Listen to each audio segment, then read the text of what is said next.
sangat meresahkan masyarakat Sidoarjo dan Surabaya. Pelaku bernama Rahmat Hid, 47 tahun, di Tengarai telah mencabuli sedikitnya 10 anak di bawah umur. Pelaku yang asli dari Banjarmasin, Kalimantan Selatan ini menarget para korban berusia antara 7 hingga 5. Pelaku biasa mengaku kerabat dan menjemput korban saat jam pulang sekolah. Namun bukannya diantar pulang, pelaku membawa korbannya ke rumah kos dengan alasan mengambil uang. Di rumah kos tersebut, para pelaku disekap, dicabuli dan diancam akan dibunuh bila berteriak. Kemudian dia bilang sama gurunya, saya mau jemput anak ini, disuruh sama orang tuanya, disuruh sama neneknya, pokoknya disuruh sama walinya. Sehingga dijemput anak ini. Anak itu rata-rata di bawah umur 7-15 tahun. Ya. Sehingga diajak anak ini, ayo jemput, aku disuruh orang tuamu, aku disuruh nenekmu, aku pokoknya disuruh keluarga. Karena anak ini lugu, ya usah ngomong yang nyuruh orang tua saya sendiri dibawa naik motor. Nah, tidak diantar pulang, tapi sama dia bilang, mampir dulu kos-kosan saya mau ambil uang. Mampir lah, sebenarnya sudah ada penolakan itu dari korban. Sampai kos-kosan langsung dikunci pintu dari dalam, langsung kuncinya disabui, langsung dia disuruh buka baju. Dan langsung disuruh. Awal nolak, tapi pelakunya mengancam. Oh, kalau teriak, ya kan, bunuh kau. Ya, sehingga mau nggak mau, anak kecil dengan umur 7-15 tahun itu mau nggak mau harus mengikuti kemauan pelaku. Untuk melancarkan aksi bejatnya, pelaku memang biasa berpindah kos yang lokasinya sengaja berdekatan dengan sekolah korban yang menjadi target. Pelaku akui telah melakukan aksi di 2 sekolah di kota Surabaya dan 8 kali aksi di Sidoarjo dan kebanyakan siswi SD. 2 dari korban disetubuhi dan 8 lainnya dicabuli. Namun ada kemungkinan jumlah korban lebih banyak dari pengakuan pelaku. Kepolisian masih terus mendalami aksi bejat pelaku ini yang dilakukan kepada anak di bawah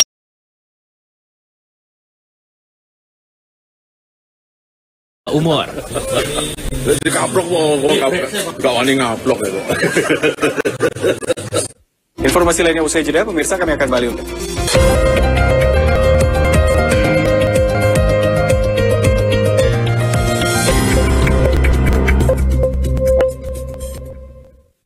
Hei tuan-tuan dan nyonya-nyonya, siap-siap diajak muterin spot kuliner paling hits, paling ngenyangin, dan pastinya paling enak.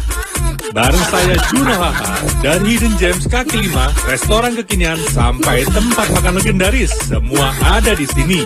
Jangan sampai FOMO, yuk tonton update Makan Wena setiap hari hanya di Jawa Post TV. Saksikan terus! Lolo. Berbagai peristiwa disajikan dalam sebuah berita. Berbagai informasi disajikan sesuai fakta.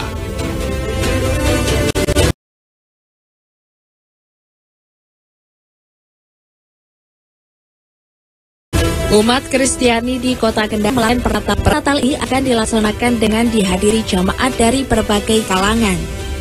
Dikemas dalam program Update Petang setiap hari pukul 18 waktu Indonesia Barat di Jawa Post TV.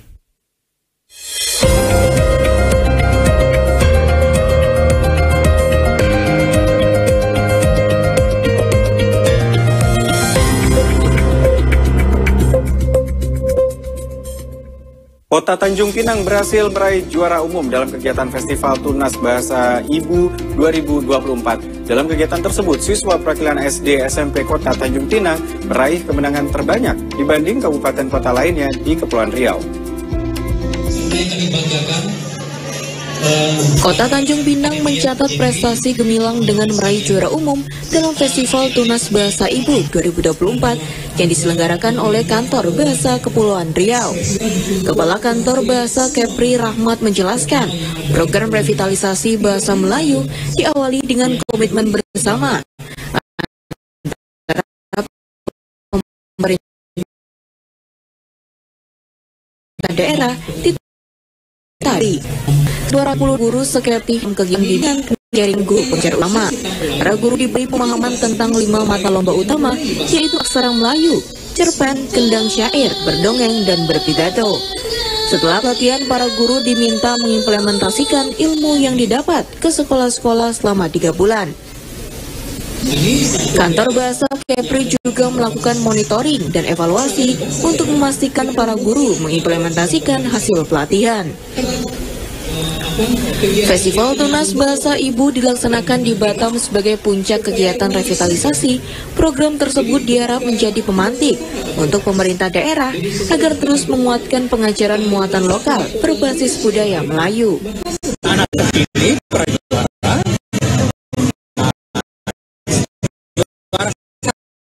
nantinya ini sebetulnya karena memang anak ada 7 yang harus jadi pendidikan sekolah. Nah, sebenarnya revitalisasi bahasa Melayu ini mengapa kita sasar yang sekolah, artinya sasar anak SD dan jenjang SMP, mengapa tidak di SMP?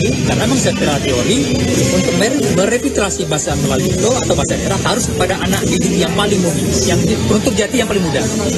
Karena bagaimanapun hasil survei, hasil riset itu justru anak-anak yang semakin muda usianya semakin tergerus minat bahasa daerah, bahasa ibunya. Nah, program ini menjadi tonggak penting dalam melestarikan bahasa Melayu sebagai identitas budaya masyarakat, sekaligus membuat pertemuan lokal dalam sistem pendidikan.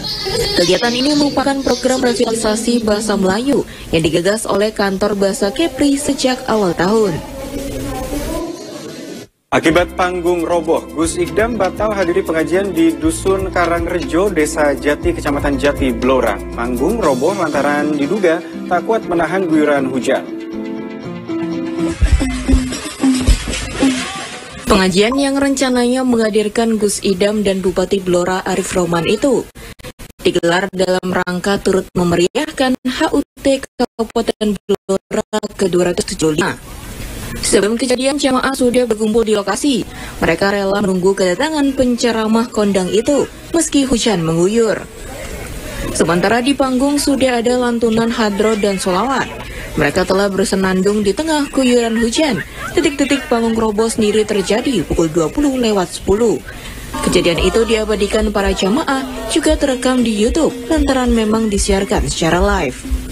Panggung yang roboh bagian atas runtuh secara perlahan, menimpa sejumlah tokoh masyarakat dan pemusik hadro.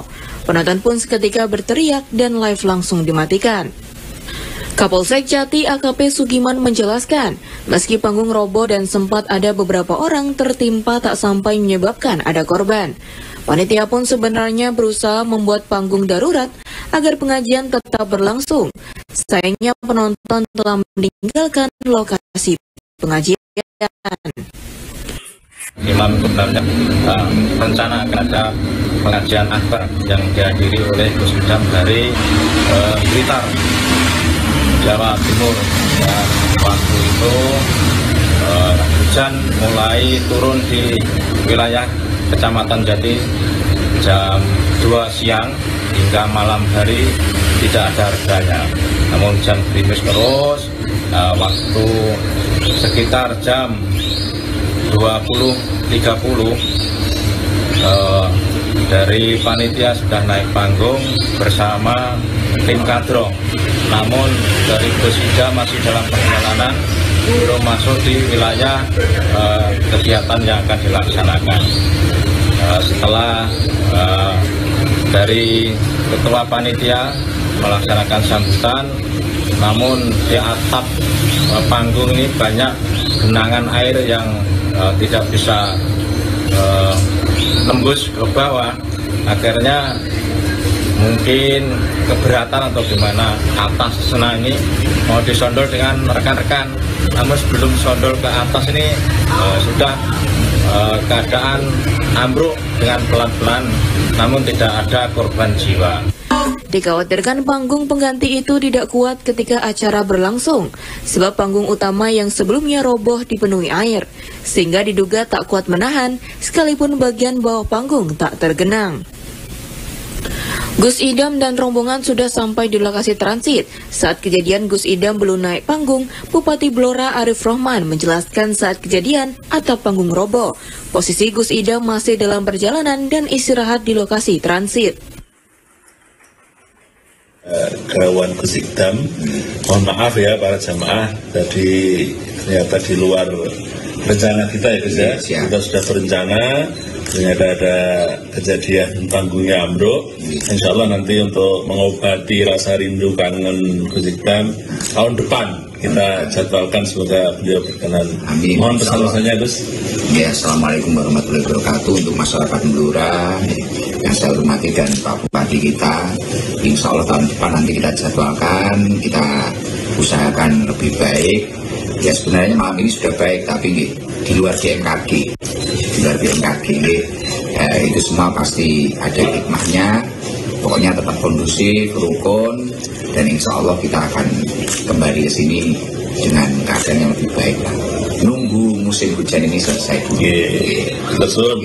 Saya selalu bercerita. Kita ketahui bersama bahwa tadi malam terus. Meski ada insiden tersebut, Arief menegaskan tak ada korban luka, kemudian selesai acara, dan sampai di Blora, Bupati langsung menghampiri Gus Idam di tempat transit.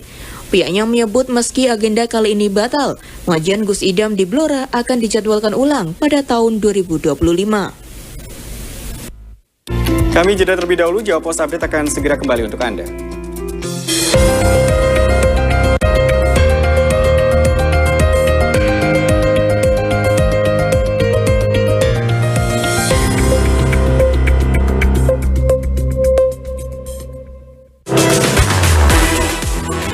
Deretan video lucu dan unik dari netizen yang viral di media sosial bakal bikin harimu lebih asik dan menarik. Lagi asik-asiknya main dorong-dorongan sama Besti yang naikin kursi roda, nggak taunya beneran kena batunya nggak tuh? VJPK, viral jempol, viral kocak. Hanya di Jawa Pos TV. Ya.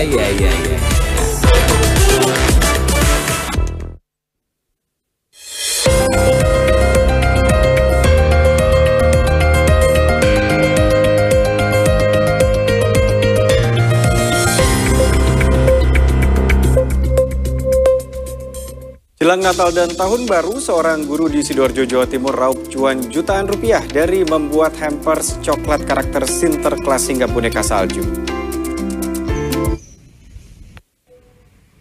Memanfaatkan momen Natal dan Tahun Baru, seorang guru sekolah dasar di Kecamatan Balongbendo, Sidoarjo, Jawa Timur, bersama 2 orang rekannya raup cuan jutaan rupiah dari membuat hampers coklat. Bukan sembarang coklat biasa, namun ini adalah coklat karakter, mulai berbentuk Sinterklas, pohon Natal, hingga boneka salju. Bentuknya yang lucu dan mengemaskan, alhasil kreasi coklatnya kini banyak dipesan, meski hanya memanfaatkan penjualan melalui media sosial. Bukan sembarang coklat biasa, namun ini adalah coklat karakter, mulai berbentuk Sinterklas, pohon Natal, hingga boneka salju. Bentuknya yang lucu dan mengemaskan, alhasil kreasi coklatnya kini banyak dipesan, meski hanya memanfaatkan penjualan melalui media sosial. Diakui pemesanan coklat karakter untuk hampers Natal dan Tahun Baru meningkat hingga 3 kali lipat sejak awal Desember. Dari sebelumnya hanya mengerjakan 10 hingga 15 paket coklat karakter, kini bisa mencapai 30-50 paket coklat karakter. Harga untuk satu paketnya sendiri mulai dari harga Rp30.000 hingga ratusan ribu rupiah, bergantung dari besar kecilnya paket hampers yang dipilih. Awal Desember itu sudah mulai ada peningkatan, Mas. Ya alhamdulillah, pokoknya kan hari biasa itu karena produk aku banyak ya, Mas, bisa sampai 10 begitu sehari misalkan, itu lebih. Alhamdulillah, pokoknya luar biasa gitu.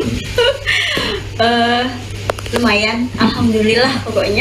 Jadi kalau misalkan ada customer yang aku udah bikin katalog tapi minta yang custom di luar katalog, itu bisa selama ready cetakan, terus sebisa mungkin kita memberikan upaya yang terbaik untuk customer seperti itu.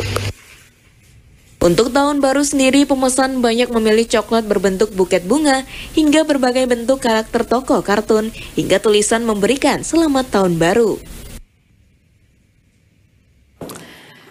Wah, menarik sekali nih. Untuk pernak-pernik Natalnya sudah disiapkan apa aja Nusantara People? Betul. Biasanya nanti akan ada Christmas dinner. Terus nanti kumpul-kumpul sama keluarga dan juga teman. Buka kado. Tukar kado. Ya, ada teman-teman kantor ada yang tukar-tukar kado, ya kan. Kirim-kirim hampers. Saya dikirim juga nggak apa-apa sih. Saya mau ngasih kado ke saya juga nggak apa-apa. Tapi besok kita kasih lagi untuk Anda suplai informasi lainnya di Jawa Pos Update jam 8 sampai jam 10 Indonesia Barat ya. Kalau sekarang kita harus pamit dulu. Saya Disa Nugraha. Saya dulu kita. Saya Nares Warinila. Sampai jumpa besok. Bye.